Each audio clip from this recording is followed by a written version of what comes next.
Legs might be critical here to save time on throwing the ball.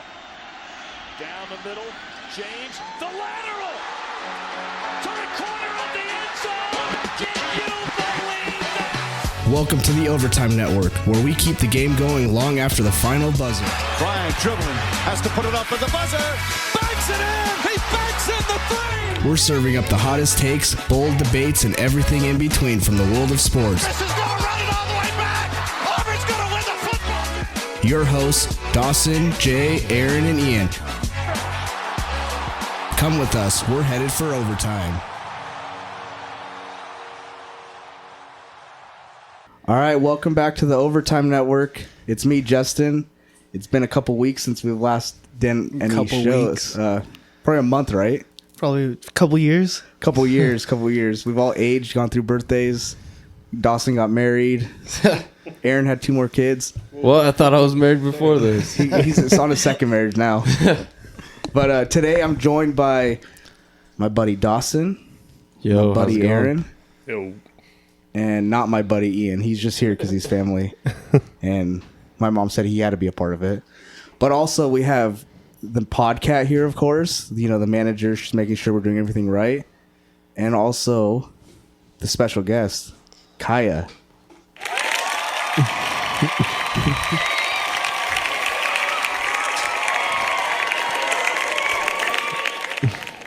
Sadly, we do not have enough microphones for Kaya to have a microphone, but we will periodically ask her questions and have her answer if she would like to. So, Does she want to say hi, though? you want to say hi, Kaya? No? Right now, she got to kind of ease into it, you know, get her bearings, see what we're doing, see what the pros do, and then she'll jump into. But today's going to be a good show. We're going to be talking a lot about college football because I believe we have, 6 weeks until college football starts? Yep. So it's about that time of year. The good stuff is coming back. So there's been a lot of stuff going on in the news with like conference realignment. The Heisman odds dropped. There's NIL stuff. I mean, college football is changing every day now. It seems like it's year round that something drops. So we'll be talking a lot about that. Derrick Lewis had a fight yesterday, and I didn't get to watch it, but I heard it was pretty good. So we'll be discussing that. And we're also going to debut a new segment midway through the show. It's going to be called the Throwback Timeout, and I'm just going to give kind of an obscure or unknown fact within the sports world that you may not know, and just kind of a little fun way to throw history into our show and change it up a bit. So hopefully you guys like that, but I'm going to pass it over to Ian now. All right, you want to talk about this LSU sponsorship patches thing? Yeah, you want to kind of what did the article exactly say? I know that I don't think it's absolutely like they're saying they're doing it right now, but it was something like they're preparing for when the inevitable happens. Yeah, I believe that's what I read. But from what I can think of is I don't like it as a college football fan, as a sports fan. I don't like a lot of branding on these uniforms because I feel like, especially with college football, a lot of these uniforms are iconic, and it just takes away from that. And you're just putting like in if the logo doesn't fit the color scheme of the team, I mean, you looks just have tacky. Yeah. So I'm not a big fan of it. There's a few teams that I know for sure that I think it would look weird on. I mean, if it's like a weird brand and the logo just doesn't fit too, kind of sucks. Like I like the way the jerseys look when you have the bowl patches on there. Those look pretty cool. But that's different though, and that also means something. You know, when they display that jersey and it's showing you went to the Orange Bowl or the Cotton Bowl or something like that, it's historic, means something, you accomplished something. But getting a couple million or however much they're gonna get to put the Buc-ee's logo on their uniform, I don't know. I just feel like it's tacky and not worth it. Yeah, I totally agree. Like, you usually normally see that in, like, NBA and professional sports, like soccer and stuff, like Umbro, you know, are always on. But, I mean, if you're going to put a patchwork of somebody else's logo with their colors, like you said, on, like, traditional college colors, it's just, it looks out of place and just weird. Yeah. But I think maybe the big schools can survive without it, but I bet you hear from here on out, you'll see a lot smaller schools that'll have to just kind of do that in order to make the money, in order to stay competitive that way.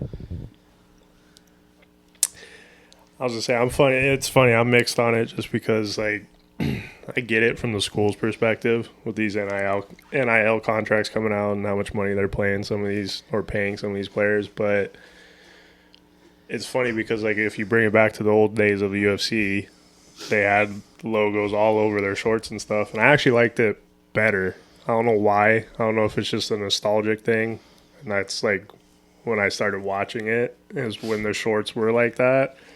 However, I don't know, with college football, it is a little different, I feel like, just because, like you said, you have your college team colors, and then, yeah, if you get a patch that kind of doesn't go with those colors, then... And another thing is, like, they're obviously going to have to sell them with those patches on there to people. I wouldn't want a jersey with some random, like, logo patch on there. Yeah. You know what I mean? Yeah, I don't know how that works. Because, like, with soccer, they have the names of whoever the big sponsor is, right? Even on like and it also looks like that's the team name sometimes. Yeah. Sometimes, Yeah, it does. They don't even have overtakes the team jersey. logo. What was the one with Xbox? And is that the team name, Xbox? Yeah, well, because like that's the thing. It depends on the direction it's going to. Because if it's like NASCAR, soccer, and some of those ones that just slap them everywhere to make as much money as they can, I'm not a fan of that. I don't like it. Like, I've been trying to watch more soccer, and with sports, I feel like from my point of view, I like teams based on obviously players and if they're good in an area and stuff, but also the uniforms matter too. Yeah. And so looking at some of the soccer teams, I'm like, which one looks the cleanest when you have all this branding on it? Because some of them just don't make any sense. Mm-hmm. So it's kind of like, you know, when they say like, you try to get your girlfriend or somebody to choose a team to watch and they're like, oh, I like their colors. It's kind of like that. And when you have a bunch of branding and just obscure shit all over it, it kind of makes it hard to like get into it. Like, oh, that's sick. I would want to wear that. I would want to go out there and play that. With some of these iconic football uniforms, like you kind of get pumped up seeing them because of like the history with them and all that you'd want to wear them. But when you start throwing like random stuff on it, kind of takes away from that tradition and that cool factor, I guess. But also, what I was thinking was, if they are inevitably going to do this, which they are, because that's just college football, it's just all about making money, maybe they should do it where it's like regional or statewide. So like, if Hawaii is going to put a brand on there, maybe a local brand in Hawaii or something. What would one be, Aaron? For Hawaii? Yeah, a local brand.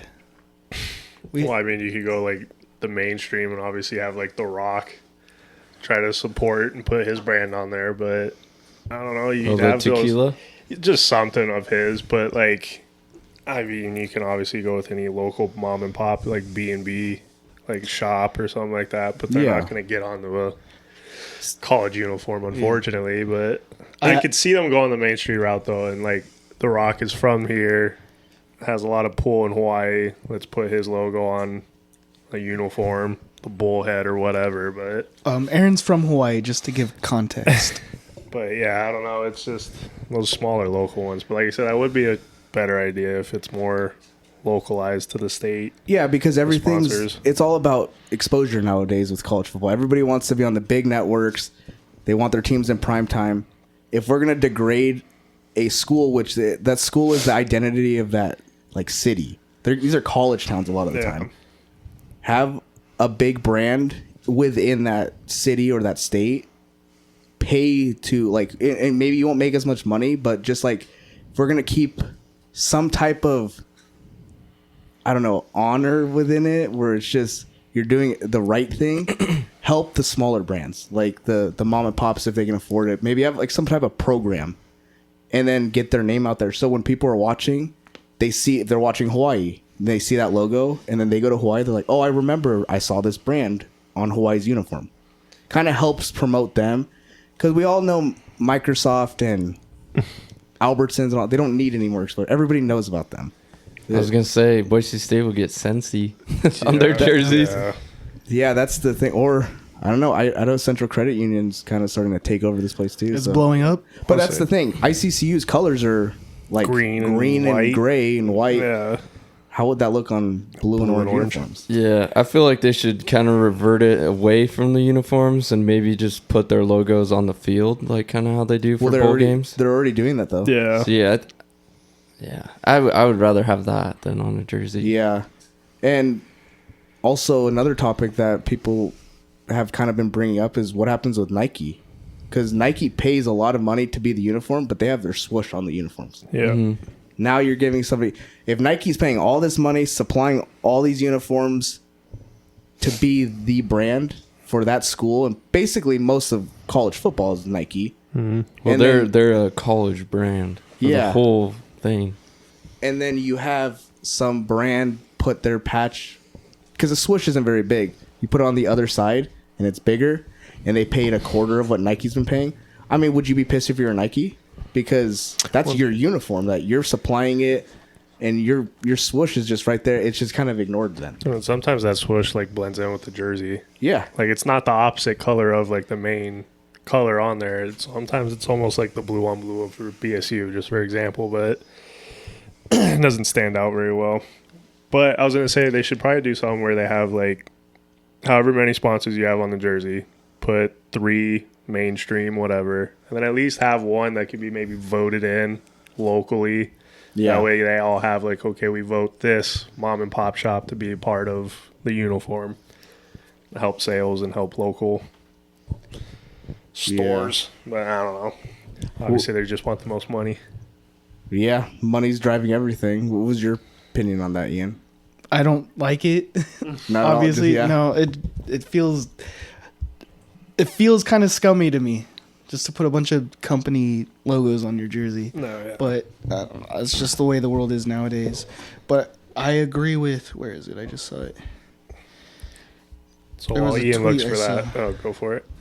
Right here. Someone said LSU finna look like at NASCAR with all them patches, and yeah. I agree. NASCAR is, the whole car is covered in. So I was going to say, so is LSU just the first school to like come out and say that they're going to want to do this with the NCAA? It looks like it. And, like because they applied to the NCAA, right? Saying like, hey, we want to be able asking to permission, basically. Okay. So yeah, soon schools are probably just going to follow. Mm-hmm. Yeah. But yeah, no, I don't. Like I said, not a big fan of it. But just funny to me, like because when I think about it, with the UFC sense. I liked it back then when it was the random sponsors on the shorts and stuff. I don't know why, but it is different though. Like the fight game versus football. But not to say that I dislike the way they look now, because I do like the clean one. You just don't like the reason for it, well, that and like the behind the scenes stuff where they're like, oh, if you've been a fighter with us for like this long, or have only had this many fights, even though like let's say you came from another organization but you're their champ, like Michael Chandler. Technically, if you moved over to the UFC when that Reebok contract was still in, because he had 0 fights with the UFC, his sponsorship with Reebok, he'd only get paid like $1,500 to $2,500 per fight sponsorship money. When people could go out and get that within like double, triple that just with one sponsor by themselves, but they have no choice. But because the UFC is sponsored by Reebok, they have to go with that. So I thought that was very scummy, and like I did not like that part of the UFC uniform thing. And then like the whole like, well, if you're a champ and you still are under that, then you automatically make this much. I don't remember what the number was, but it was still low. It was like 25,000 or something like that. So it's still not that much, but yeah, not a fan of it. All right, you guys want to move on? Yeah. We'll talk about Pac-12 and Texas State, them finally getting their 8th team. What do you and how like that kind of has a bigger effect than just that, like on conferences and the dissolving of conferences and stuff like that. What are your thoughts on that? So, as everybody knows, this all still just a trickle down effect from Texas and Oklahoma leaving the Big 12 for the SEC, which pushed USC, UCLA to leave, Oregon, Washington to leave, Pac-12 kind of falling apart. This is just now getting to the group of 5 or group of 6 now, because the Pac-12 rated the Mountain West for their best brands, and now they went over to the Sun Belt and they took Texas State because they wanted to get into the Texas market. So the Sun Belt's losing a conference member also. Mountain West has kind of backfilled a bit, but they took NIU, I believe, is the only school in football that they took from another conference. So that took a team from the MAC. So the MAC's down. And then I believe I heard that the Sun Belt is taking Louisiana Tech from the Conference USA. But also, since the Texas State has left, the Sun Belt has been in contact with like East Carolina of the AAC. Miami, University of Ohio has actually sent interest to the Sun Belt about wanting to join them and leave the MAC. And then I guess Louisiana Tech is the team that they're taking, and I don't know if those other teams for sure could still go because conference realignment's crazy. Everything's changing so fast. But it's just showing who's the next conference that's going to be destabilized, essentially, and start getting picked off. I still think it's going to be the Mountain West. I think the Mountain West is actually going to fall apart because right now the Pac-12 and the Mountain West are in mediation over poaching fees, exit fees, and all sorts of other stuff. And it seemed like it was going good, but nothing's come out about it. And a lot of the insiders and rumors have started saying that things are kind of stalling. And they were trying to get a mediation to where they could work out like a price, rules, all that stuff to help make it work for both conferences. But the way it's looking, people are thinking that they're not getting there because I think it's on Monday, July 15th? 14th would be the day that it ends, the mediation ends. And if that happens, they actually go to court. And so if they go to court, somebody's losing a lot.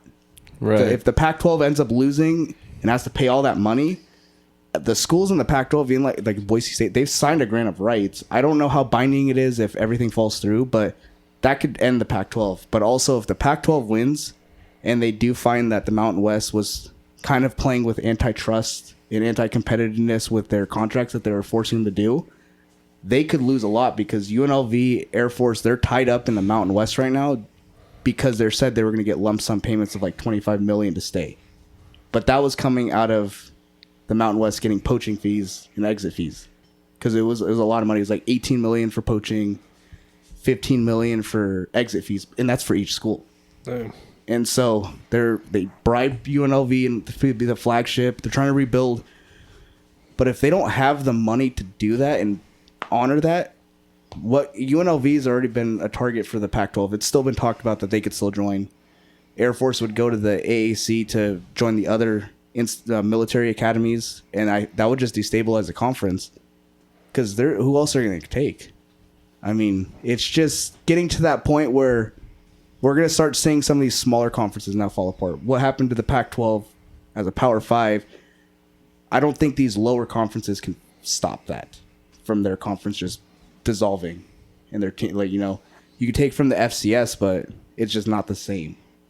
Yeah, I was going to say, I think they're kind of just running out of options with teams to shift around into different conferences that they will have to take these top FCS teams in order to fill the voids that they're leaving with all these other teams leaving their conferences.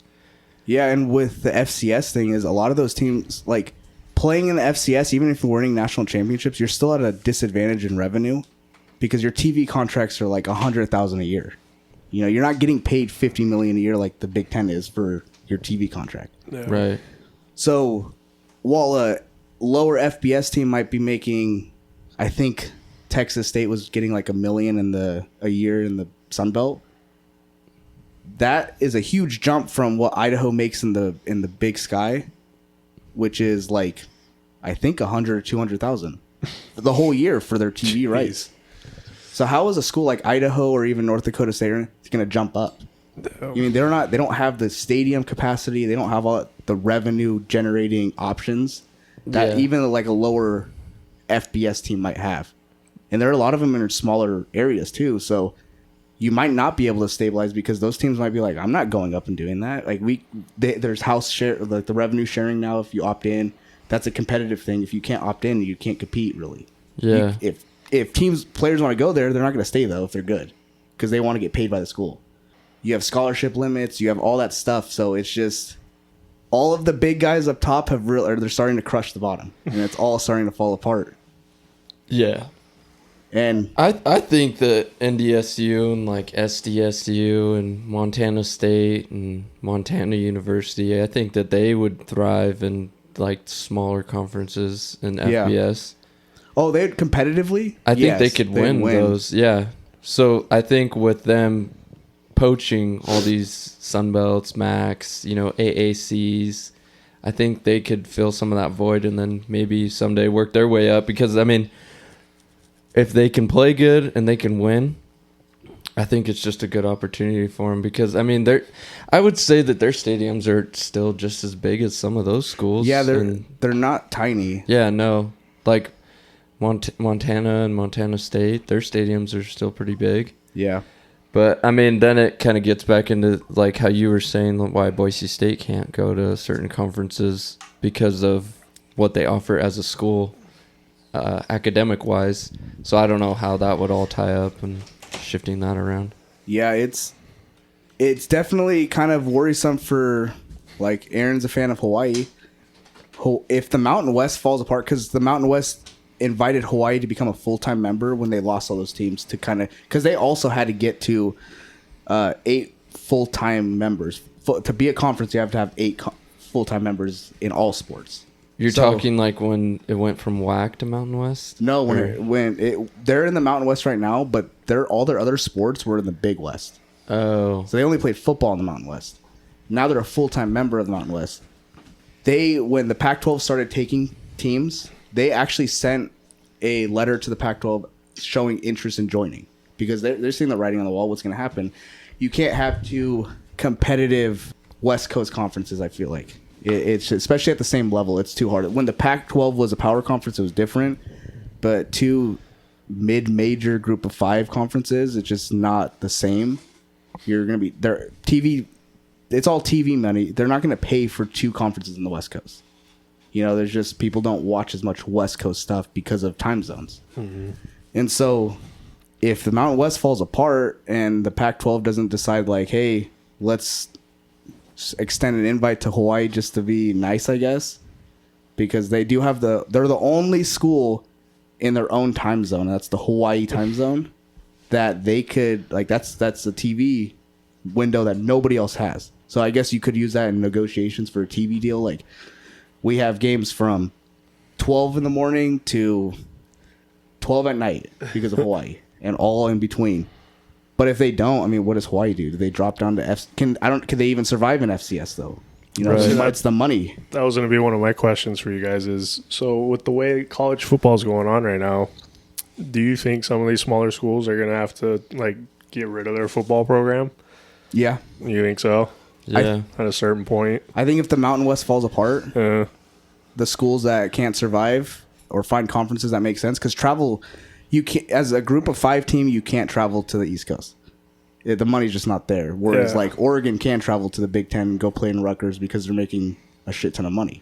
And you also got to think with travel with football, it's how many people on the team, coaches, equipment, and all that stuff. Semis and the logistics. Yeah, it's not cheap. Yeah, so a lot of the San Jose States and stuff like that, they might, if they can get teams to come up to the FCS and stabilize a conference, there'll be a lower conference for sure. The payout will go down, but they could still keep football. But if they don't, some of these schools like Hawaii, they might have to drop a lot of sports because Hawaii's in a position where everybody has to travel to them, which costs them money, and they have to travel everywhere. Yeah. So it's just hard if you're not making enough money to justify that. That's why they were only a football member in the Mountain West. They weren't a full, because nobody wanted to travel to Hawaii to play basketball, baseball, volleyball, any of that stuff. It was just too much. So they said, we'll do it for, and Hawaii got a reduced share because of that. They're like, we're taking money from how much you're going to get paid out as a partial member just to subsidize us traveling to you. So it's definitely going to start affecting schools. I hope it gets worked out somehow. Hopefully, like these, kind of how the Power 5s drop down to the Power 4, maybe it's 6 conferences right now technically. Maybe consolidates down to Power 4 or a group of 4 too, and they maybe regionalize a little more. But we might sadly start seeing West Coast teams lose football. No. And there's already not very many teams on the West Coast for college football. Yeah, there's only like 10 maybe. Yeah, there's all the Pac-12 schools from before and the Mountain West schools. Mm-hmm. And some of the Mountain West schools were like in Texas and stuff like that, but like that's it. You know, the Utahs, Nevadas, all that stuff. So it's getting dicey for sure. Not for the Power Four though. They're sitting top. They don't care anymore. You know, they want this to happen. The more there's less mouths to feed because everybody does get paid out from the college football playoffs. Doesn't matter if you're in it. Everybody gets a cut of it. Conference wise, you're saying, right? Yeah. So everybody in San Jose State, who's never going to sniff a college football playoff, they're still getting money from the college football playoff because ESPN is paying college football as a whole, FBS, a portion. Obviously, if you're in it and all that stuff, you get more money. But the big schools would obviously love to get rid of 20 or 30 more mouths to feed that are never going to make it, so they get a little more money. It's just all about shifting more money up, and it's happening. Yeah, it just seems like this is the never-ending cycle of money talks, and it just I don't think it's ever gonna end until. Yeah, I don't know. I don't think it's ever gonna end. It's just always gonna be a talking point. Well, here's a court settlement or something like that. A fun fact or a little thing to think about. People are talking about. About 10 years ago, the Pac-12 was aiming to get a team in Texas, which would have been the Texas Longhorns, and also, I believe it was Texas A&M and Tech with Oklahoma and Oklahoma State. They were thinking about adding them. The Pac-12 president at the time, I believe it was Larry Scott. Mm-hmm. He was like kind of like maybe wasn't really pushing it because he didn't want to build a mega conference. It would have been like 16 teams or something like that, or maybe 18. And that was like, no, we don't want that. That's too many teams. Doesn't make sense in college football. That's not how college football is. So they didn't do it. And then ESPN bribed the Longhorns to stay in the Big 12 because then Texas A&M left and all that stuff. And they said, if you stay, we'll give you the Longhorn Network. So they're like, all right, we're good. It helped them with the recruiting. They got money for all that stuff. So they had a chance to do that and basically probably be the premier conference now. But 10 years later, the Pac-12 finally got into Texas, but it's with Texas State. But they still it all came full circle. The Pac-12 is finally in Texas. It's a juggernaut of a team. From the stuff I've been looking into, there's a lot of potential in Texas State, though. They have a pretty big enrollment. It's like 45,000 students. That's why they used to not be called Texas State. It used to be Southwest Texas, but they've just grown so much. They're like they're treating them as if they're like the next UCF, where they have a huge enrollment. They're investing in sports. They have a good town that they're in that they could eventually build up to be something. So the Pac-12 looked at that and said, let's take a bet on them. Let's get into Texas for recruiting and just see where things go. So I think it's a good ad. Yeah, they haven't done a whole lot. They've had a couple of good seasons the last few years, but it helps Boise State. They already recruit Texas, so now you playing in Texas, they're going to have a lot more players willing to come up because they're going to go down play in front of their families. All right. You guys want to talk about Heisman odds? You guys all have all the same, what's it called, list? Yes. We're looking at the FanDuel odds, and I'm sure you guys will have things to say about some of these guys. Who wants to start? Do you want to read off the list for us so we can just kind of go down? Yeah. Why don't you read off like the top 5 or something? Okay. We can discuss those guys. We'll start with the top 5. We got Arch Manning, number 1. Number 2 is Garrett Nussmeier. Then Cade Klubnik. Is that how you say it? Klubnik. Klubnik, okay. Jeremiah Smith. And then Drew Aller. And that's the top 5. Yeah. And they're all pretty consistently about those players. Yeah. And I think all of them have Arch Manning number 1. Do you guys agree with Arch Manning being number 1? No. My number 1 out of those 5 would probably have to be Jeremiah Smith because I think he's the most proved player out of that whole list. Yeah, From what he did last year just as a freshman. Yeah. That's the thing with Arch Manning.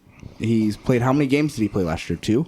3? I think one of them was against UTSA. And he had a great game, but UTSA is also not. Yeah, and then he played against member. Was it what? Not West Monroe, University of Louisiana Monroe. Yeah, I think they did. Yeah, he played like a couple non-conference ULM, I mean. games. Yeah. Yeah. And he did come in a couple times. I know he came in against Georgia, and he played okay, but like, it's all potential. It's all of what he could do. I mean, I'm hearing stuff all the way up to if he wins the Heisman, the national championship, he's definitely the first overall pick, and it's like we're already crowning him potential national champion and first overall. He's played 2 games, and it's that last it's his junior season, right, or sophomore season? This will be. I don't know what he did if he saved any seasons. So technically, I think he's a junior, but I'm not sure if he. Maybe he did. I just think he definitely does have the potential, but I don't think if we're going off odds that he's the first person that should be up there. I mean, like you said, Jeremiah Smith as a freshman balled out. Yeah, he proved himself. So he should, if we're having anybody up there that, because a wide receiver has a less of a chance to win it than a quarterback. If we're going to put somebody up there that's like kind of. But what if he's a cornerback and wide receiver? Well, then you get it automatically. Oh, yeah. I think Jeremiah Smith should just do that. By snap count, right? Yeah. Well, Sorry, don't mean to give you that. Jeremiah Smith should do it. Way to bring that up, but play Dawson. even less on defense and then win it and say, yeah, I didn't even have to have snaps as a stat to win it. That's awesome. I just had to bring that up. I know you have PTSD. Sorry. Who are you jabbing at right now? Travis Hunter. Yeah. Didn't he get married? I think so. And then his new wife bought a house right after. No I one, didn't even know you got married. Down the road from where he lives, right? Yeah, yeah. Wasn't that how? Well, I think Wait, he she was bought in her the- own house? I think I was about to just say, decent. wait, No, I what? think he's in the guest house. Oh, I was is so that cool. I is was it just a like, couch damn. there? Yeah. Couch and his PC. That's all he needs. And then he gets on there and yells at people. You stay out of my life just because I'm in love. If you're not in love, it's like, bro, calm down. Stand on business. Yeah, he was standing on business. But yeah, no, I think Arch Manning's a little just too much hype there, and I don't think he's winning the Heisman. Well, do you guys remember when Cardale Jones first kind of started games towards the end of that season, and I think they won the championship? Yeah, they won in 14 that year. Yeah, and Who did they beat? Nice. Just kidding. There we go. They beat Oregon. Same score, pretty much. Oregon lost last year. Fuck, man. Maybe But we're... he started like 3 games that year, I think. Yeah. Yeah, And then 'cause I everyone think- was. Go ahead. Shoot. I can't remember what the quarterback's name was, but I think they went through 2 quarterbacks that year because Was that- Cardell was the 3rd string. Yeah, they had 3 the other 2 were pretty big names from what I remember. I just can't remember, but they got to him. He won the championship, and everyone was like, "Yo, this is the next big thing. He's gonna be a top pick." If he went out that year with 3 games, but he stayed, and then he ends up going out into the 5th round the next year. So it's like, I don't know if Arch will be like that, but it just reminds me of that. It's just too much. The same Or too scenario, soon. Yeah, kinda. it's just too soon. I'm not saying he's not going to be the Heisman winner and the best player in college football, but I'm just saying it's too soon to say that. To have him at number 1. Yeah, because I seen a little bit that Steve Spurrier said, and he was the old Gators coach back in the day, and then he went to South Carolina. Yeah. Hall of Fame coach. And he just said, I'm not buying it because, man, if he's as good as everybody's saying, why didn't he start over Quinn Ewers last year, you know? Yeah. So they were like, if he's that good, you know? It's not a loyalty thing because everybody there was trying to get Quinn Ewers benched. Right. But that's kind of how it is. It's like when you have like a big prospect behind a quarterback that's established. That's how it was with Boise State this year. Everybody wanted Malachi Nelson to start, and he didn't have any experience really, and they were like, put him in. We need him over Maddox Madsen. And then Maddox Madsen, obviously with the help of a lot of help from Ashton Genty, led them to the college football playoff. Yeah. And there was a few games where Genty, like, he couldn't get anything done because they were loading the box. And Madsen took it into his own hands where he would run for a 30-yard gain or something. He would make stuff happen, you know. And when you get Malachi Nelson in there, yeah, he's got all the attributes and the potential. I mean, he had, like, I think he had a few incomplete passes, and just he looked like a deer in headlights. He didn't have that. And that's probably what coaches see, too, is, like, how do you do? Like, you might have been a baller in high school, but now you're playing under these lights, these moments.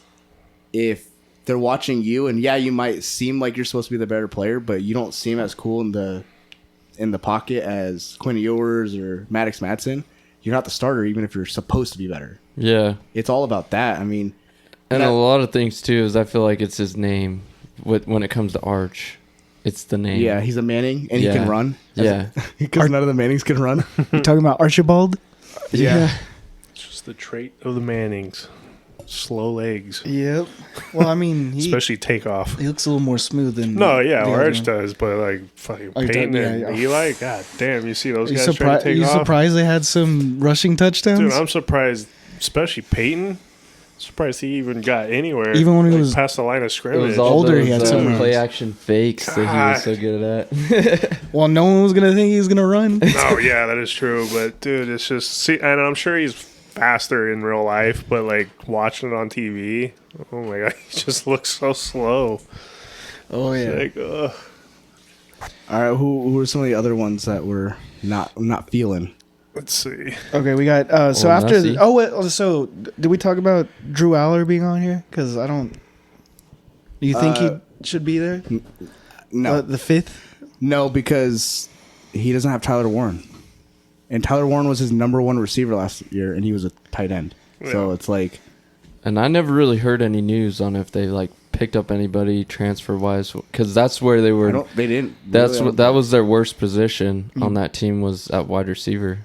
Yeah, I mean, and they have some studs in the backfield. That's what I was that came gonna back, say. Do you but- think they're gonna focus a lot on the run?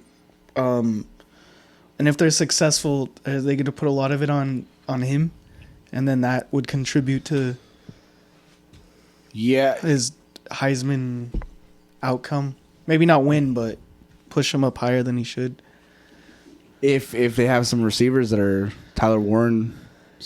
But no, that's the thing though. I mean, even with Tyler Warren last year, who was one of the best tight ends in the country, he didn't have the stats though. So I don't think so. I don't think so either. I don't see it when I watch him play. I mean, they were saying he was a dark horse for being a first round pick if he had went into the draft last. Is it because His he's last just tall?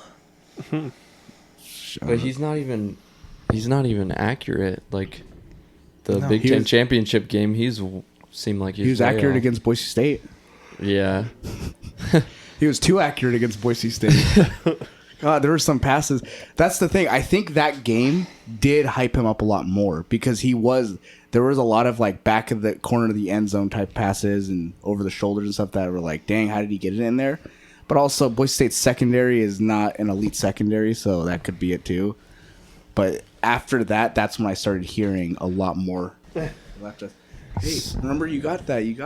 The board, there's lots of stuff on there. Hold on. Who is that for, though? Drew Allar. So I'll read the next like 5. And then we get a top 10 here.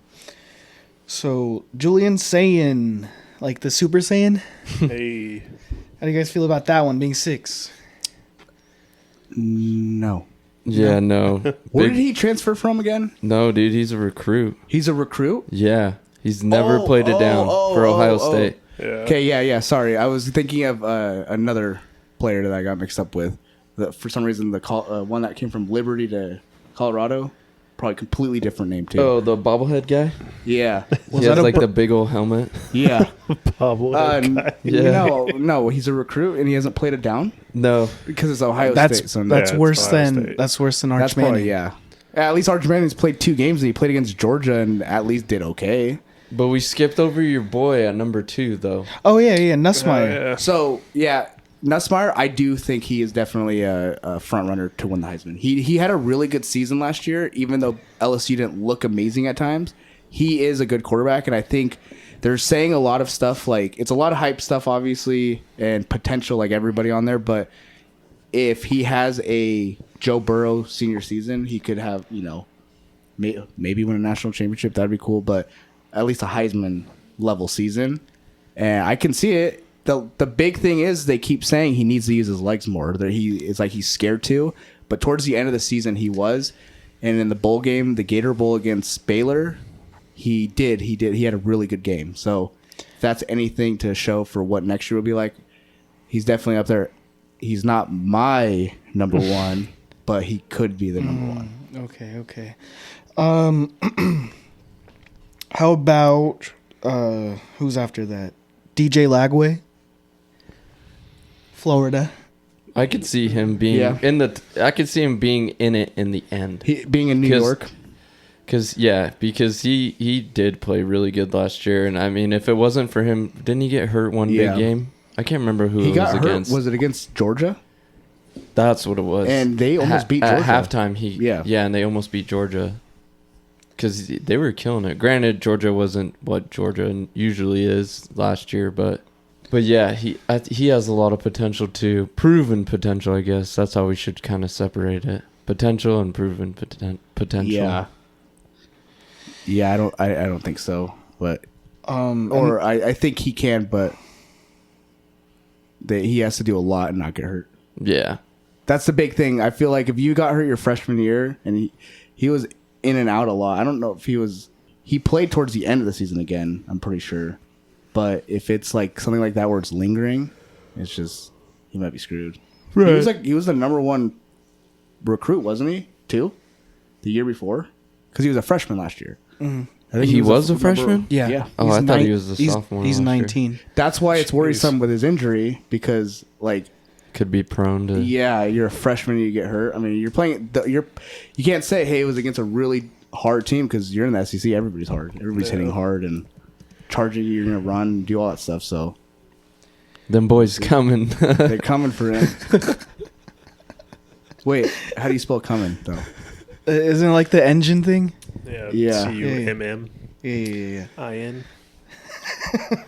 And that was courtesy of Charles Barkley. If nobody knows, that's what he always says. One of the most hilarious people on planet Earth, in my opinion. And Derrick Lewis. Did you see? You always see him rant about San Antonio. Yeah. Wait, what's the big thing he says? The big women in San Antonio. Yeah. They got them big old women. Well, but because they have what?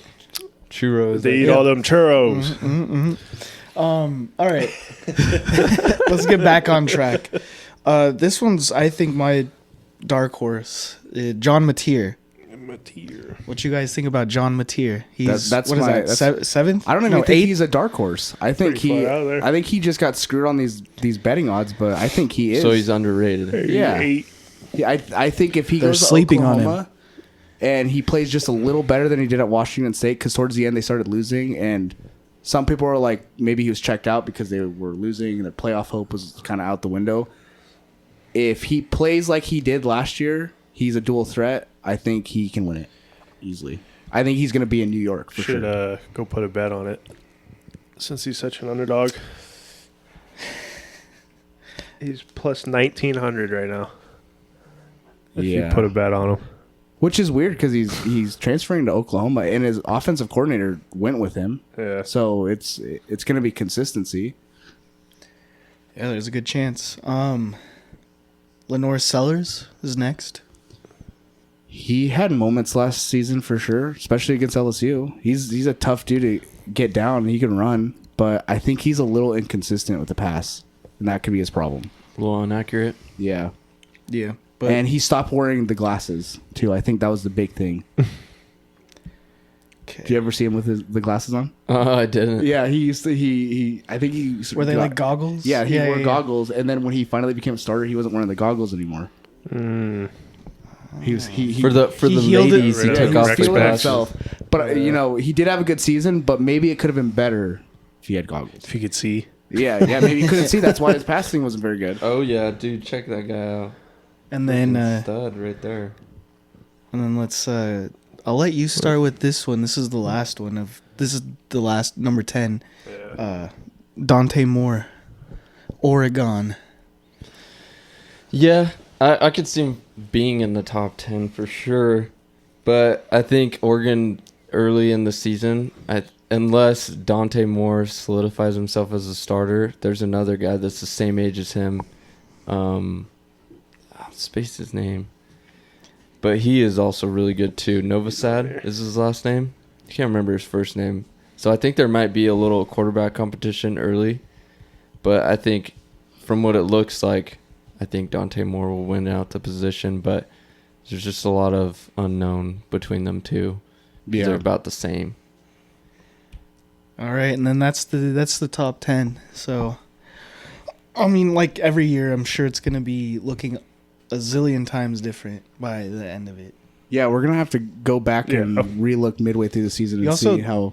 Like, there could be someone not even looked at that ends up in So the who? top 10 Okay, or 5. here we'll do this so it's on record. Who's everybody's number one? You think right now?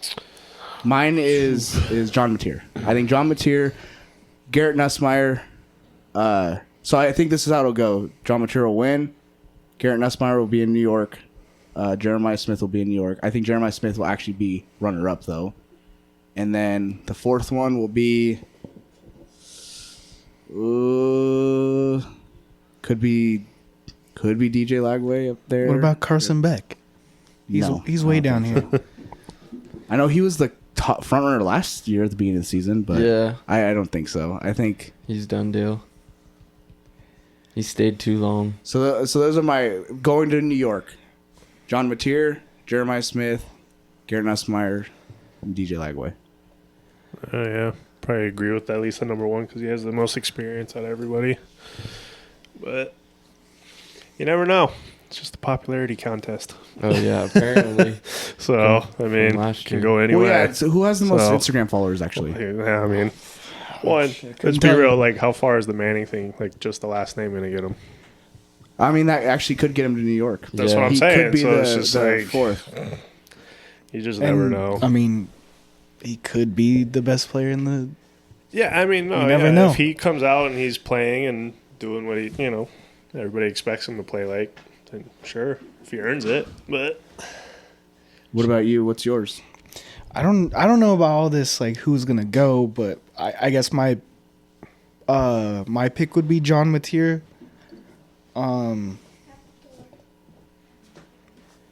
What happened? oh.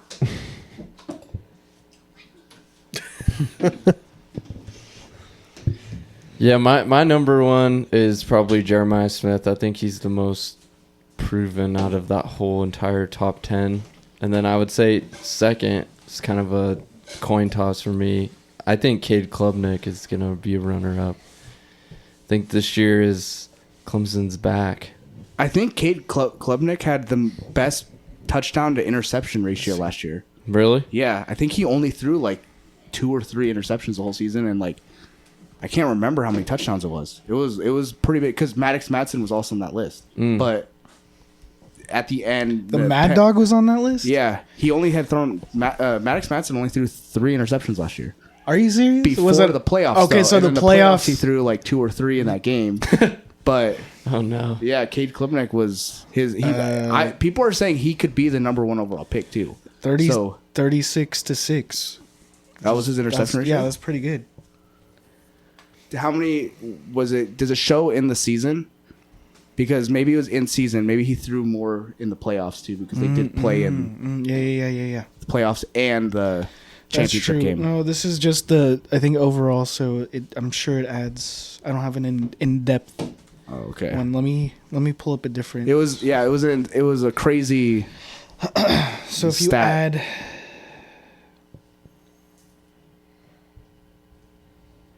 If you add the playoffs, I think he only had 1 in the playoffs. So what would that be? I mean, it would be 33-5, I think. 33-5 was what he ended with. I think so, yeah. That's still good. Yeah. Maddox? No, that's Klubnik. I like Klubnik. Anyway, Klub the dude, or Klub the dude, yeah. Klub the noob. yeah, or that- Klub the noob. Where were we? Oh yeah, we were talking about Heisman. Yeah, just kind of who are on record. So when we come back, we see who looks like the biggest idiot. Smith being there for sure. He's a freak athlete. Yeah. No, he's really good. And then let me pull up the list again. Sorry. I don't think Drew Aller is gonna even touch it. I don't think so either. Sniff New York. Nussmeier. What do you think, Justin? You think Nussmeier is going to the Saints first round next year? No, because they took what's his name? Shuck. But he's older than me.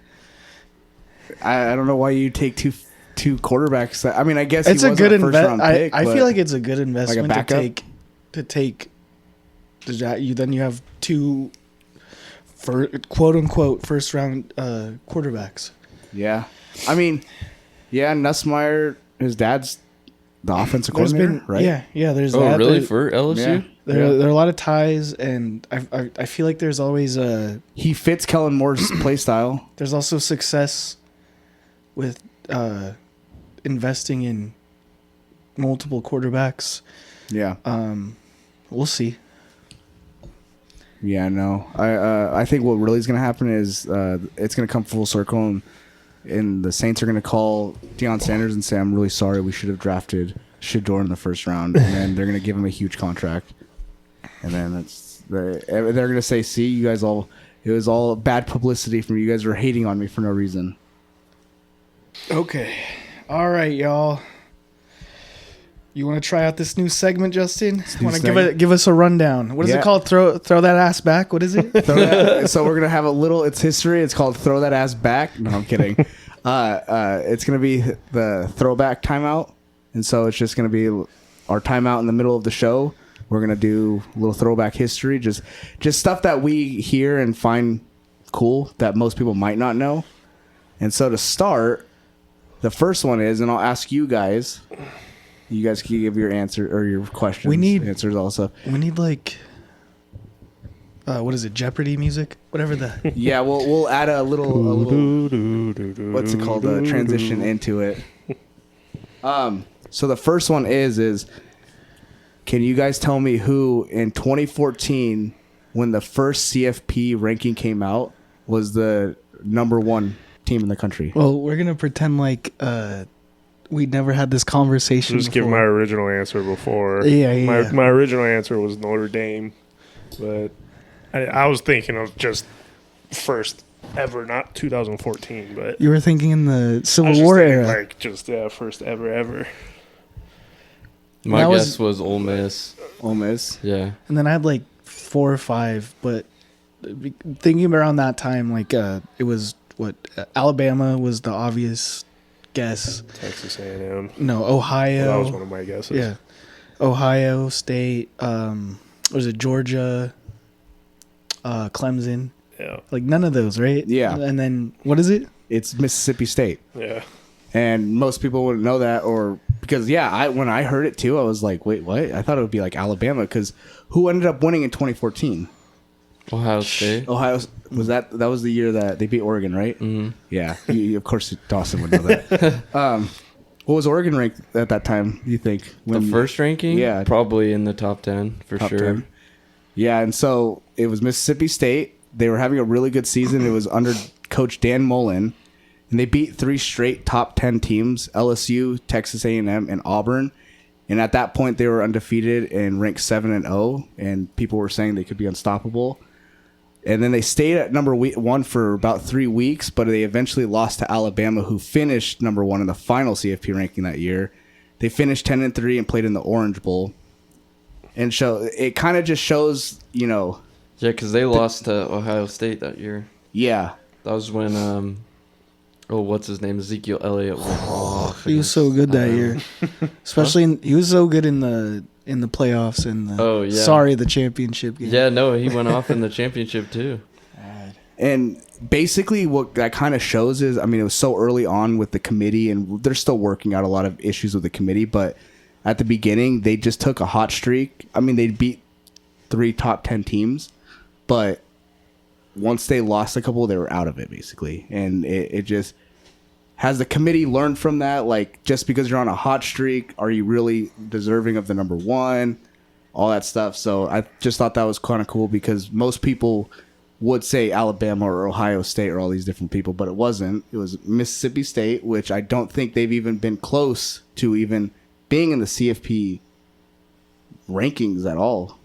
That like since then, but wasn't it a couple years later, or maybe even that year too, that Oklahoma State was also one of the?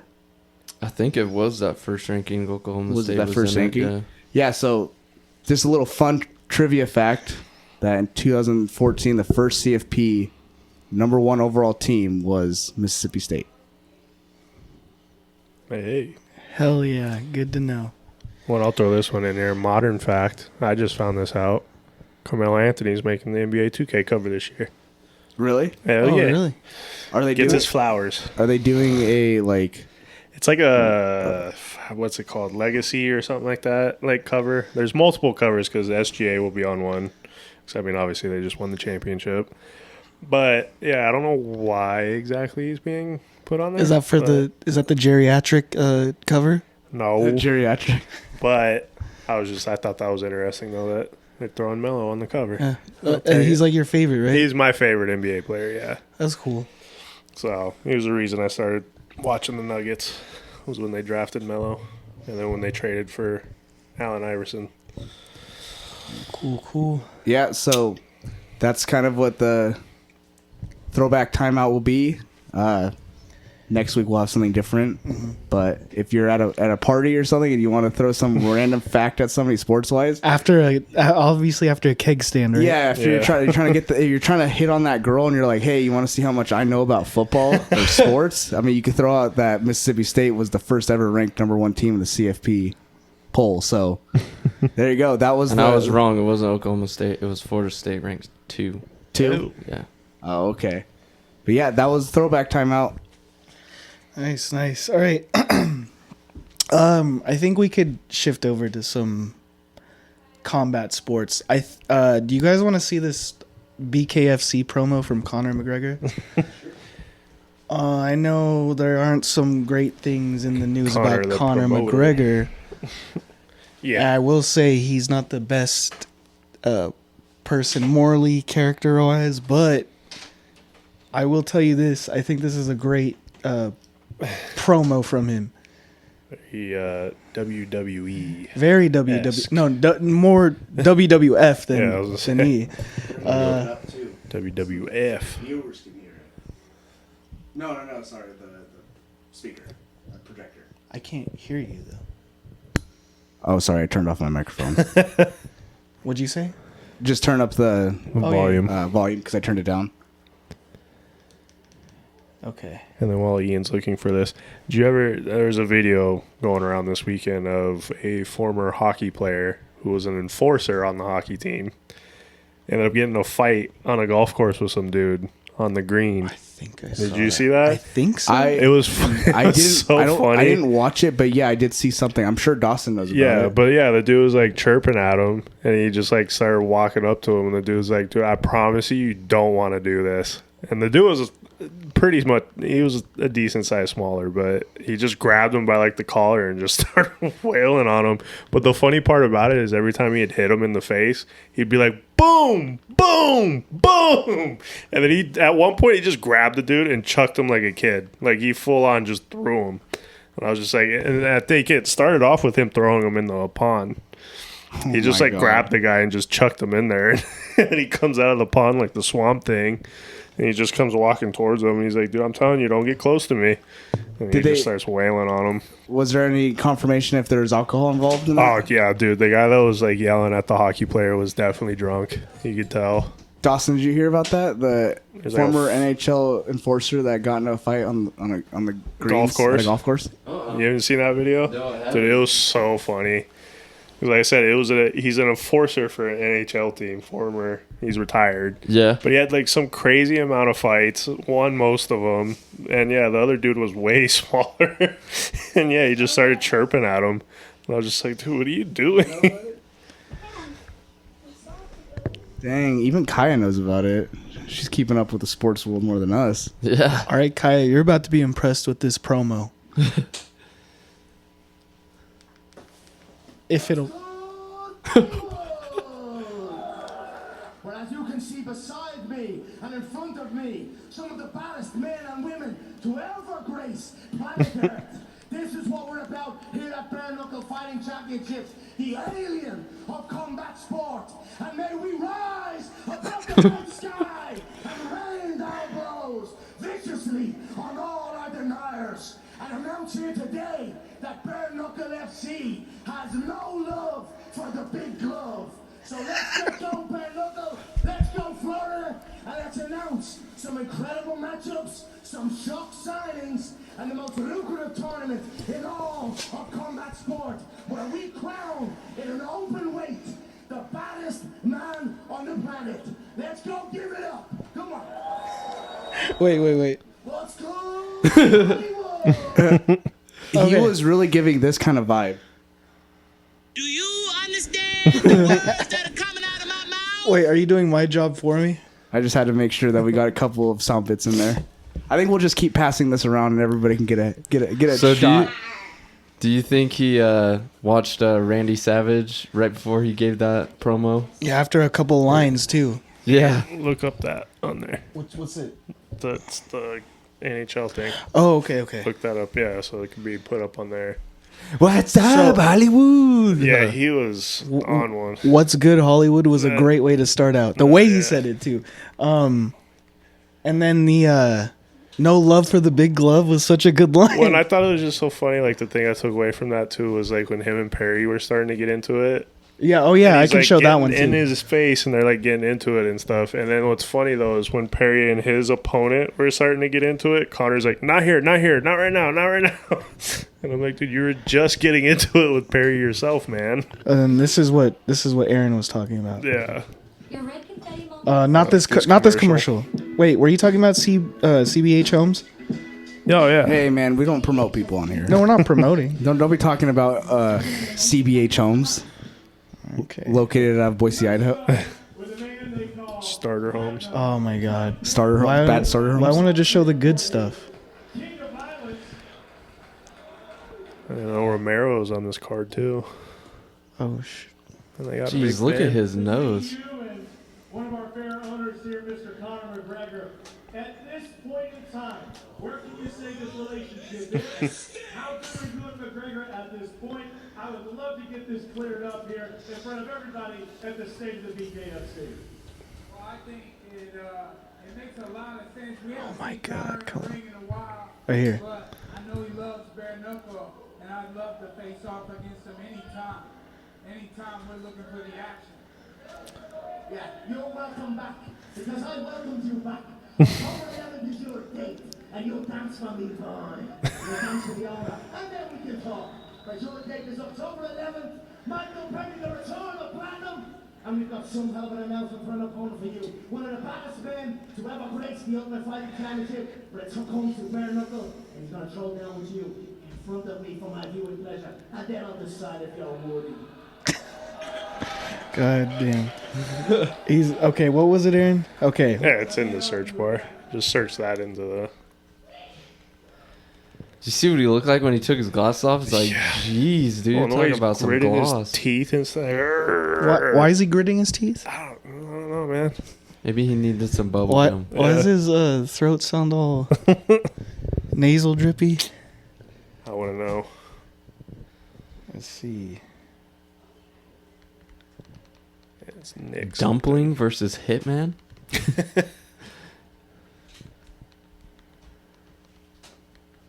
Nick.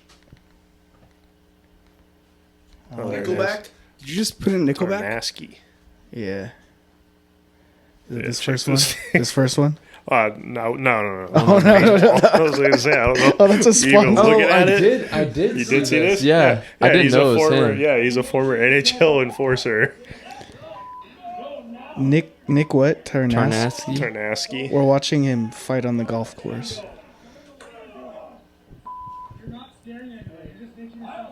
And then look. He just shoves him right into this pond. Boom.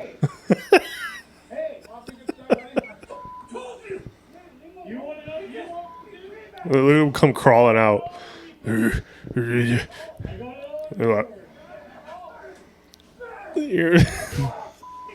And then watch, puts this guy down. But watch when he chucks him. He chucks him just like a kid, though. Watch. He's so much bigger. Dang, he's even NHL fighting him. Oh, yeah, he's just grabbing him by the his collar. shirt. Yeah, he's just punching him. As he punched him, was he saying bang? Yes, but here, check this part. Watch this. Woof. Just chucked him. Yeah. And he keeps getting up and walking towards him. It's like, dude, stop. Like, damn. But yeah, he kept saying bang as he was punching him in the face. Bang! Bang! He just knew that guy was no threat. He was just God. like, He was even slow punching him, too. yeah, He's not all- even that fast or nothing, but just grabbed him and just started wailing on him. I love the first move by him. Grab him and just fucking throw him in the pond. Dog ran him to the pond and just poof. Yeah, I love the way the guy like crawls out of the pond and just starts charging towards him again. Like, what are you gonna do? Yeah, that's why. Like, that guy was so much bigger. I don't know why you'd even want to. Even if you're Yeah. mad, like, come on. Little Yeah. man syndrome, bro. Yeah. Yeah, that makes sense. Why would I go? Look at that picture. I mean, He's like the same. obviously the way it's caught right there. Yeah. He looks like he's holding him up off the ground, and he's like an action figure. But it's like that guy was like the same height as him, standing on top of the green when he was at the bottom. And he was just, but yeah, I was like, why even pick a fight with that guy? Yeah. Speaking of golf, Dawson, you got a new Apple Watch, and I heard it improved your game. Yeah, it did. Got a new Apple Watch. It has a GPS on it, so it tells you how far you are from the green. And Oh, I didn't know this. yeah, and I should probably when download this. you get on the green, it has like certain amount of golf courses on it, but it will tell you the slopes of the green. Oh, Like, like right on. fast, slow, and Yeah, but like no, it even- has like all the arrows where Yeah. it's high. and- Okay. yeah. I'll And have to I check shot this my out. best score. Yeah. Yeah, it was really good. So worth the investment if it doesn't do anything else. Worth the Yeah, investment. 'Cause it improves your honestly, golf? that was the main selling point for me was for golf. Well, you know what's funny is I've had an Apple Watch for years now, and I've never knew it could do that. So Yeah, which one do you have? I don't have it now, but I think it's. Where's my phone? Ian, can you give me my phone? Oh, real quick? yeah. Sorry. Is it? I think it's compatible with any Apple Yeah, Watch. You can get that just app. not- I have what the- app is it? It's called Grant. Okay. Yeah, but I I, heard think- that 18 Birdies does the same Yeah, thing. I and have stuff actually like done that. it on my watch, but with 18 birdies. But say, I don't know how accurate the Apple. I think the Ultra that you have is better though. Yeah, but I Okay. think it'll work as long as it's hooked up to your phone to like run off cellular. Okay. Yeah, that's It'll true. be able to do the same features.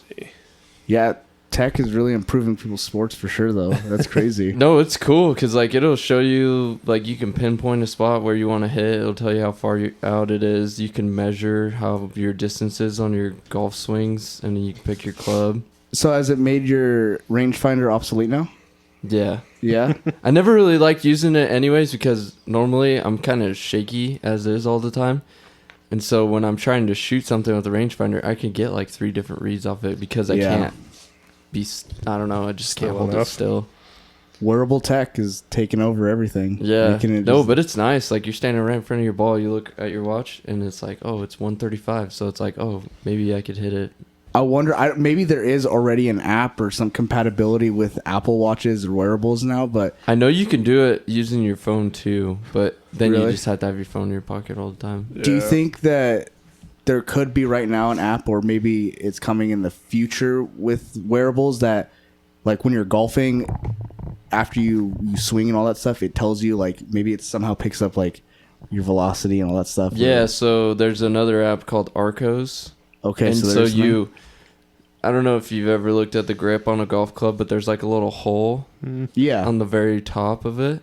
So you pop it into the top and it's like a little cap. And then it hooks up to your phone and it tells you your swing speed and everything. And you Oh. can get them at Costco for like, you can get 3 of them and you just switch them. Like Yeah. when you hit a club, you just plug it in. Yeah, because I know before that they've even had apps where you just like record yourself, Yeah. and then it'll tell you like, oh, here's your high point and all that stuff. So See, golf. There, I go to a hobby place, and right next to it, there's a golf. I can't remember what it's called, but it's like a training place where they do like private golf lessons. They probably have like simulators and stuff in there. And I told Diana, I was like, man, if I were to pay for like private lessons for like a sport or whatever, like maybe for personal training or something, but like I feel like that's self-explanatory. But golf from a professional that teaches you how to like, because it's so technical, would be so worth it. Oh, You'd yeah, get for so sure. much better. You'd probably enjoy playing way more, because I like playing, but sometimes when you're just not even hitting the ball, it's like, damn, I should just, that's the easiest, like what should be one of the easier things is to make contact with the ball. And when you're not even making contact with the ball, like consistently every time, it just throws you off. You could be playing good for a couple holes and then you're like, you feel like you're on fire, and then you hit the grass and you're like, what did I just do wrong? Like, and then it gets in your head. Or you could play like shit the whole round, but you hit a shot from 150 out and you smack it right next to the hole, and then you're right back in. Yeah, then you're just like, oh, I can't play again. But I have a Series 6 watch, but I'm sure I'll have an app on there for it. But yeah, golf lessons, I definitely feel like are worth it. And then also getting your clubs sized to you and custom. Yeah, I feel like it's super worth it. Yeah. There's a couple guys at work that have fitted clubs and all that stuff, and I don't know if they've ever done lessons, but yeah. And two, I heard that you can get like your clubs, your irons all the same length, because that's a big factor of why it makes it so hard to hit the ball. It's because all your irons are different lengths. So if you get them all at like a 7-iron, which everybody probably hits the best lengthwise, it could improve your game so much. Yeah, I need to get out and golf. I have not golfed at all this year yet, and now it's hot, and now I'm not. You just got to go early, dude. I know, like the first 6 in the morning, of the day, like at 7, and yeah. you'll be all right. You'll make it. Yeah, it doesn't really heat up here until like 2 or 3. Yeah. So you could easily get a couple rounds in where it's pretty manageable. But anytime like right now, but you drink all those beers, bro, you forget about how hot it is. It's dehydrated because you fall down. But then when you're done, you'll go home. Your wife's all pissed at you because you went golfing, and then you just go to sleep. Yeah. Or you have a headache after because you're dehydrated from drinking and being in the heat. In the sun. Yeah. That's happened a couple times and never fun. But I guess with that being said, we should all go out golfing one of these weekends. I'm down. We'll do a golfing episode where we're recording on the course. As long as these two bring their own clubs. I mean, I have we ain't running into that debacle again. Yeah. Did you hear this story? No. What happened again? So we all went to Centennial Golf Club golf yeah. course with Sean and his son Gabe, and they invited us to go. So we all went out. It was an early tee time, like 7-something. These two were running late because you were living here at the time, weren't you? Oh, was that when you were going like 110 on yes, the on the freeway? It was 120. allegedly. We don't speak about that. But yeah, they were on their way and they woke up late, so they got there a little late, or like right at tea time. Yeah, I got there right at tea time. Like right at tea time, and then they get out of the car and they're both like, "So can we borrow your clubs?" And we're going. And I'm like, "Well, one of you, yeah, but we're not 3 of us splitting one pair of clubs. Like we're gonna take forever." Here's what happened. Here's the problem. Were they in the storage? Yeah. We woke up late, and also they were in a storage closet that had so much stuff in front of it, and we, of course, were just not prepared. So we didn't have time to take it out, and we literally were like 10 minutes away. Like we had 10 minutes to get there, and we were not 10 minutes away, but we got there on time. And yes, I may have been going a little over the speed limit. I didn't know I was until I looked down and realized it, but we got there on time. And there was nobody on the road. But what you're saying is it was our fault because we didn't prepare. Yeah, it was absolutely our fault. Best part, I'm pretty sure the night or the day before, I asked them, "Did you guys get your clubs out and everything?" They're like, "Oh yeah, we'll get them." I'm like, "All right, just making sure." Yeah, I think it's ADHD brain. Yeah. Yeah. But I'm saying you've golfed before with like splitting clubs, right, Dawson? Oh yeah, with you my know how much brothers and slower stuff. that goes, right? Just between 2 people, Dude, even on the green, if you're sharing a putter with Dude, just one person, it takes slows it down. adds an quite extra a bit. 5 minutes. So yeah. like between 3 of us, I was like, there ain't no way, guys. Like that ain't gonna work, especially because 2 people per cart. Yeah. Where's our third person gonna be? Plus, we ain't good enough to be like, all right, I'm gonna hit it over here. You hit it by me. He gonna probably hit it left. He gonna hit it right. I'm gonna be over here. Sounds so like we're all you guys gonna be at should have different played spots. scramble. Just picked up your balls. And just then pick go up the a best ball. one, or But the best ball, I part guess. about it is, so we ended up renting a set. They split, right? I think so. They split the rented set. Me, Sean, and Gabe had our own set still. 5 holes in, 4 holes in, we get the guy come up to us. "Hey, you guys gotta pick it up, man. You guys are just slowing everybody down." All right, But sorry. we weren't even going that slow. We weren't though, because granted, the way golf works, you know how it works. People in front of us, we're waiting for them. People behind us come up, The and guy, then it's just you the always thing. get blamed. I feel like. Yeah. And and I think we also got blamed because we were a group of 5 instead of like a group of 3, 4, 2, which we did have a couple. I guess my like, money wasn't good enough for them or something. Yeah. There was all the damn whiny golfers on. but we did have like smaller Behind groups us, I think. though. Well, so no, they that's were just the thing. faster play too. We let a couple play through, and they were Yeah. super cool, and they didn't care. I think it was just him. He was kind of like following us around, and he kept coming up and saying stuff to us. Yeah. I think he was just a little too micromanagey, and it was annoying. Well, I think, That's like I how said, because we had the group of 5, it was easy to try for them to be like, they're the problem. And we're like, dude, But we're yeah. waiting ahead of us too, man. And Like, because we're waiting. we were sharing a bag and of clubs we and had, all that stuff. me and Gabe shared a cart. You and Ian shared a cart. And then Sean was walking. So we also had one walker with 2 cart people. So that also... And then again, we're not the greatest golfers either. So it's going to take us a little longer, right? Like... Trust me, I ain't trying to take 8 swings to get it to the hole. I'd love to do it in 2. Just ain't the way it's happening. Right. Like, You know, Yeah, and We plus did- Centennial's pretty notorious for Yes. fucking old, grumpy, You know what? freaking people. And what I was like, to be acting like this, they shouldn't have weeds in their green. I saw so many weeds. Dude, so like, and there was one hole where it was come on. like, I forget which it was, one of the earlier holes, but it was like pretty, like, you teed off, and you went over something, and then it was just rough, like patches of grass and like almost like rock. Just so I was you like- know, too, there goes our potential sponsorship with Centennial Golf Course. We could still get Centennial High School. Yeah, there you go. Yeah, they suck at Your sports. alma maters or was it alma mater? Alma Yeah. mater. You know what's funny though? Even when I do bring my clubs, and I'm playing with Dawson, I use his clubs because he has nicer clubs. I'm like, hey, can I use your wedge? It's just, you know, no matter what, it's gonna be slow for with me. I feel that because I have like a cheap starter set of clubs. We have the same set, Yeah. the starter set, but I always like switch some of the clubs out with like my grandpa's old set that he has. Because even though they're older and a lot more used, like some of them just Some feel of the better. old stuff's the best. Yeah, but it also just feels better because I practice with it more too. So like some of the irons I'll switch out and wedges, stuff like that. But Golf is like the one sport where if you want to do it as a hobby and you want to get good at it, there's definitely like an income yeah, barrier because you have to play a lot and it costs a lot of money to do if you do 18 holes. Yeah. like $100 depending on Well, and where. also More than that. golf is one of With those sports beard. where your equipment can play a big Yes. factor because we're like, okay, you play basketball, okay, you can get a cheap pair of shoes and a cheap basketball, and that's all you need. And really golf- shoot anywhere, yeah. Yeah, golf, it's also you need good clubs and paying for driving range And time. paying and your time. Like, yeah, who- golf 18 holes on average. What? $85. Well, and like 3-4 hours Oh, to do. yeah, 4 Like about- hours. Like plus. depending on how many people you got with you and all that. Yeah, so that's the thing is like maybe you can only go once a week. That's it. Like Yeah.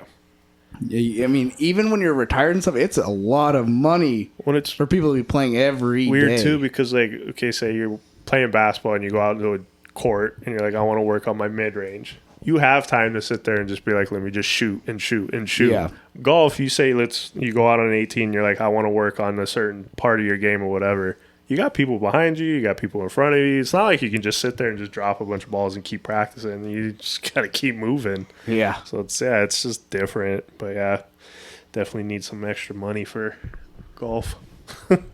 We need to just get out and play some golf. I think No, that's yeah, we should. That's the first step to getting better at golf. Yeah. Go play at Ridgecrest, dude. It's pretty cheap there. I'd be down. You can just walk on.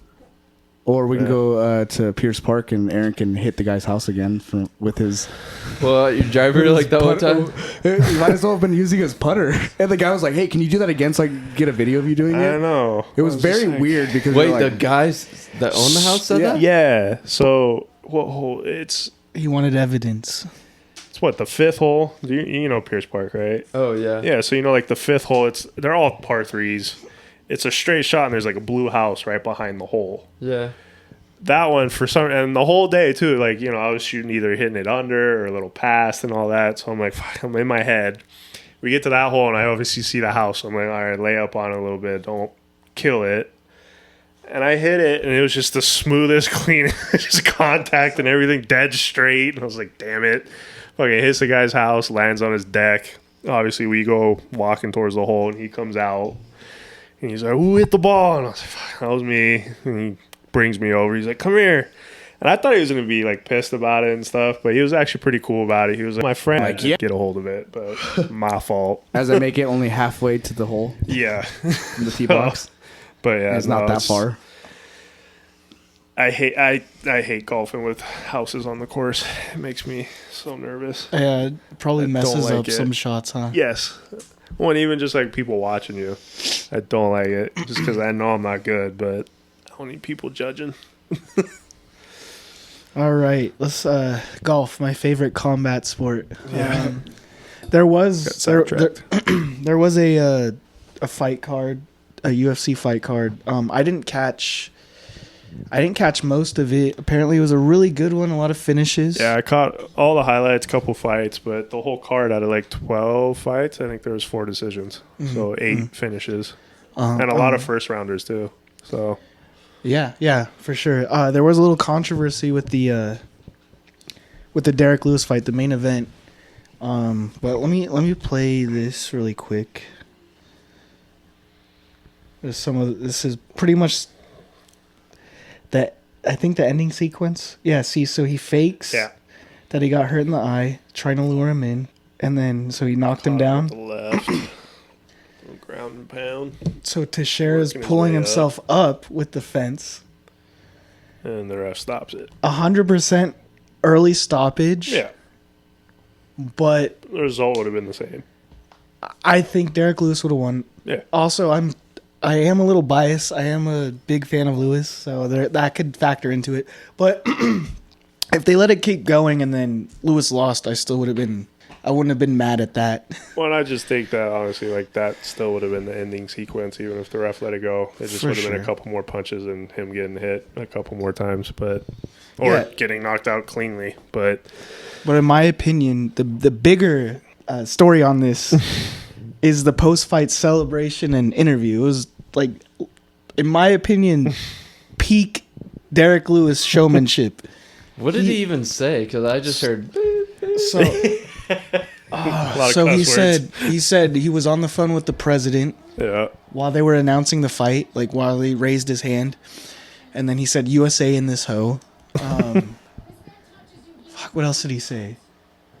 Hold on, let's see if I can actually find it. I know that he said that they asked him who he wanted next, and he was like, he wants his wife next. Yeah, he was like, I spent 2 weeks away from my wife. I want her next.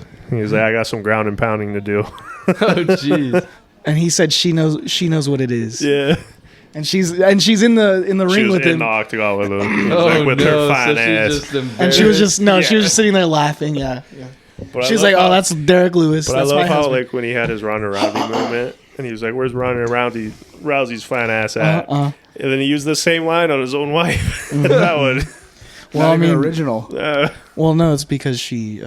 I know she wasn't very happy with him. He said, "Quote." She wasn't giving me any ass or something because of that Ronda Rousey comment. But if you notice, Derrick Lewis looks a lot slimmer. He looks like he's in shape. Lost a lot of weight. He is 40 years old, and I think that maybe he thinks that this is I don't have a lot left. Yeah. So I got to take it seriously. Maybe potentially get a title shot because the heavyweight division is thin. Yeah. Like, oh, what is this? It just went to the next video. This is a good fight. I think that he thinks, in my opinion, that he needs to take it more seriously. It's the end of his career. He wants a title shot. Yeah. That's just my opinion, though. I also saw him in an interview. He just said he did lose a lot of the weight to lengthen his fighting career. Yeah, at 40. But also, heavyweight division. Yeah. You can be a little older. Yeah. And it's a thin it's a thin division. Yeah. So I hope he goes on a run and win. I don't think it's going to happen, but I hope he goes on a run. You know how crazy it would be if he beat Tom Aspinall and then retired? Oh, yeah, I know. It'd be insane. Yeah. And then I did kind of catch I think the previous fight was Wonder Boy versus Bone Fiend, is how you say it.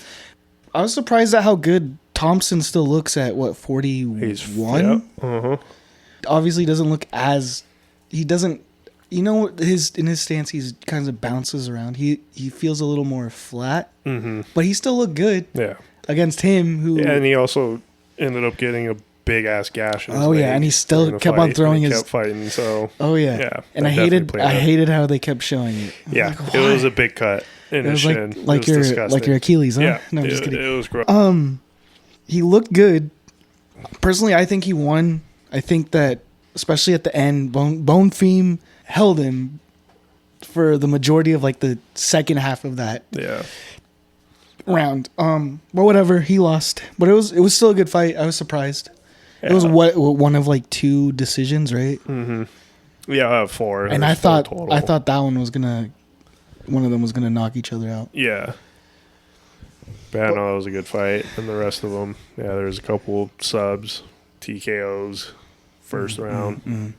I mean, I know the biggest names aren't on fight nights, but I think fight nights are very entertaining. See, I love fight nights for the fact that I feel like some of those guys on those cards feel like they do have to overperform and show up. And sometimes, dude, like, so that Joe Lozon, Jamie Varner fight that I sent you was from a fight night. Yeah, that ended up being like one of the best fight nights I've ever watched up until that point, because like all of the fights were like that Varner Lozon fight. It was just back and forth, nonstop action. It's just like, dude, it's better than a pay-per-view right here. Yeah. So, which another one, I don't know if you checked it out, Lozon versus Jim Miller. No, I didn't check it out yet. That is one of the bloodiest fights you'll see in the UFC. That thing was crazy. But yeah, good fight. Yeah. So Lozon, really underrated, good fighter. Always entertaining. And then Derrick Lewis did call out, what's his name? Waldo Cortez Acosta. Yeah. Who, in my opinion, he has like a good record, and I think he has a win streak. He's not as good as his record is, in my opinion, and he's ranked like 6. That's who Derrick Lewis called out, and I think he has a good chance against him, and that'll get him like one step closer to the title. Anyway, yeah, that was the UFC. It was a good night of fights. That's for sure. You got anything to say about that, Justin? I don't. I didn't watch any of it. But what were your thoughts on? What are your thoughts on Derrick Lewis? Is he a madman? Well, last time I did watch him, he looked horrible. Oh yeah, and it was also what's his name? Almeida. Yeah, Almeida. When he held him down. Fight? When he held him down the whole time. Was that the one where the fight was supposed to be in Korea, and then they ended up doing it at the headquarters or whatever? Maybe. The Apex. I was thinking of the Ngannou fight. No, this was that one was horrible. I haven't watched him since then. Yeah. But yeah, it was pretty bad, and I was like, man, it was that one wasn't a late very good fight. It was supposed to be in Korea, so the time it ended at like midnight, and he just did horrible. Was it when he was getting held down the whole time? Yes, he kept falling down and couldn't get up, and that one was bad. That was not as bad as the Ngannou fight. That was just horrible the way fight. It was advertised, and obviously you got both knockout guys. I was excited for that decision. Like, and before that, Ngannou fought Overeem. Damn near took his head off with that uppercut. Well, it was after his title fight, so I think he lost confidence. And then Derrick Lewis, he wanted to like play it safe. I think. I don't know if Derrick Lewis was scared, but he did say his back was hurting. Yeah, who knows? But yeah, I don't know. But yeah, that was I love Derrick Lewis. I think he's the most hilarious, and that was a great post-fight. He's like the interview. Big Black of UFC. Yeah, kind of. Yeah. Only funnier, in my opinion. Big Black is hilarious, though. No, I think he's trying. Well, no, but that's the best part is some of his best moments. I don't think he's actually just trying to be funny. He's just being him, and it comes across as funny. I think he's just a naturally funny person. Yeah. I think he knows what he's doing. Yeah. You see it when he smiles, too. He knows what he's doing. It's some of those. He has that little smirk. Where he's like, yes. He's like, oh, I got to take a shit. Oh, are we on? Yeah. He knew what he was doing. Oh, yeah. Yeah. But, like, I feel like, so, like, even during the Travis Brown fight, when he got hurt to the body, he kept getting kicked into the body. And I think he was legit hurt. And kind of played it up. Well, and then they asked him at the post, like, how hurt were you in the body? And he was like, oh, I wasn't hurt at all. I just had to go take a number 2. Like, I think that was just him being him, and then it just turned into this big funny moment. But he really knows how to work the crowd. Yes, he does. But yeah, I love Derrick Lewis. Oh, and then he peed on the opposite corner. Yeah, like a dog. Oh, Which I'm not gonna lie, when he first got in the UFC, I wasn't the biggest fan of him because I was like, he seems just so like one track. Just a stand-up guy, heavyweight, out of shape. But yeah, exactly. But the more he's been in the UFC, the more you see him evolve, train, and see his actual personality. His athletic ability is so good. Yes. And if he just started taking it a little more seriously earlier, who knows? Yeah, but yeah, Derrick Lewis has definitely won me over. That's for sure. Oh yeah. All right. You guys want anything? We can talk about various things. Any other things you guys want to talk about? Little things, anything? Well, real quick. It's with my Dolphins changing my whole team. The what? Dolphins. They're changing the whole team? Well, we got rid of Jonnu Smith. Oh, yeah. Tight end. We got rid of Jalen Ramsey.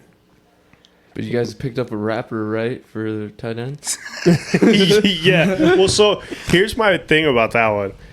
The only reason I have a little bit of faith in this, Darren Waller being picked up by Miami, is we have the old tight end coach from the Raiders is our offensive coordinator for Miami this year. Because he said that he'd only come out of retirement for either like John Gruden or that guy. And that guy ended up being a coach in Miami this year. And that was obviously his last year where he was like balling out before he went to New York and didn't really do much. Right. So I'm hoping that brings back a little fire in him. However, I did really like Jonnu Smith, and I am really upset that we got rid of him. Like, just up front. Like, and he wanted more money, and I think he deserved it. But, I mean, that's just the way it goes. But, yeah, and then we traded, Jalen to the Steelers, which I feel like we still got, because we got a corner or a safety in return. You have Fitzpatrick, who originally was Miami, right? Yeah, he was a Miami Dolphin to begin with, but I feel like, I don't know, could be a younger, better Jalen Ramsey because he's a 3-time Pro Bowler. We'll see. But yeah, no, I mean he's 25, so we'll see. But I'm still that's shocking. It was, yeah, but I don't know. Just the fact, I just couldn't believe we got rid of Jonnu Smith though. That was really. But you guys got him. Quinn Ewers too. Yeah, that's gonna be your new starter. So, but yeah, no, I don't know. Obviously, football once it comes around, because I'm not gonna lie, I was pretty upset when we got rid of Brian Bowles or whatever. The coach before McDaniels. What's it? Brian Flores? Yes. I was upset when we got rid of him because obviously that was like our first winning season and how long. But obviously Mike McDaniel took it over and has been doing good-ish. We'll see, though. I think he seems to not really do so well against those above 500 teams. He might be losing the locker room, too. Yeah. And his job. Yeah. He's definitely on the hot seat for this year. So we'll see. But I don't know. And again, I just feel that, I don't know, with Tua's injuries, I feel like they should just redo his contract and spend that money a little farther in the team. Invest in yours? Just, I don't know. I'm just kidding. No, I'm just saying. Like, because what's Tua's contract? Like $56 million a year or something? Oh, it's, yeah. For 5 years. Like, I don't know. Like, if he stays healthy and he plays the way he could play, he's going to have some competition. 4 years. 4 years. $212.4 million. So, yeah, it's like 50-something million a year. So, I feel like they should redo that. Maybe, I don't know. Did you hear him when he did the Duval? Oh, put the speaker part at the bottom. I think it's too quiet. Here we go. That's going to be his competition, dude. Wait, is it this one? Oh, bro. No. Which one are you playing? Duval. He's trying to find that one. Duval. Yeah, I don't know. Personally, I feel like they should just redo to his contract. Like, do 30-something million a year. I don't know. Damn. Throwing a couple cheeseburgers. Well, just, I don't know. I feel like we should be able to, like, all the top guys kind of do stuff like that where they redo their contract to make sure the team has enough cap space or money to put it where you need. Well, and especially when you ratio out how many games he's actually played in That's the past what I'm saying. 3 Like, seasons. yeah, like that season where before he got hurt and he was like in the top 3 of quarterback rankings for like everything, passing, completing, all that stuff. That quarterback deserves $50 million a year. Yeah. But you got to stay healthy. Yeah. You haven't stayed healthy the last 2 years. So I don't know. I feel like you should redo it. Because obviously coming into this year, Tyreek's talking about wanting out, and it could be money. It just could be maybe he wants to be with a better team. Jalen wanted out. We got all these. Jonnu Smith wanted a better contract, wanted more money. What was the linebacker from 2 years ago? Van Ginkel. He wanted more money because he came in to fill in for a linebacker and ended up killing it and wanted a starting role, probably with a starting contract. And they're like, we can't do that. So they let him go, and he signed with the Vikings, and he's been a starter there. Yeah. And he's been killing it. So it's just, I don't know. Like I said, I feel like a lot of the problems with Miami right now have been like money-wise and contracts and stuff. So Decision making. yeah, I just feel like if they just, I don't know, maybe redo a couple contracts and put that money somewhere else and make it a good overall team. But that's just as a fan saying it. Obviously, they have a business to run. Yeah. So, but that's just my 2 cents on the last subject. Yeah. Anything else? Nope, I think that's everything. No, we don't have to talk about it. Quinshawn Judkins. Oh, Nah. if you want, no, Or- Let's not talk about it, but I'm disappointed. Yeah. because you drafted him. But also, I liked him. Yeah, the limelight does some dirty things to some people. We'll see how it plays out, though. True. But all right, thank you for joining us on the Overtime Network. My name is Justin. Once again, I'm here with Dawson, Aaron, and Ian, and we'll see you guys next week. Well, first of all, do you want to say where they can find us? Oh yeah, of course. Sorry, it's been a minute. You can find us on Apple Podcasts, Amazon Music, Spotify, YouTube. You can follow us on X at the Overtime Net, and YouTube is just the Overtime Network. All right, thank you.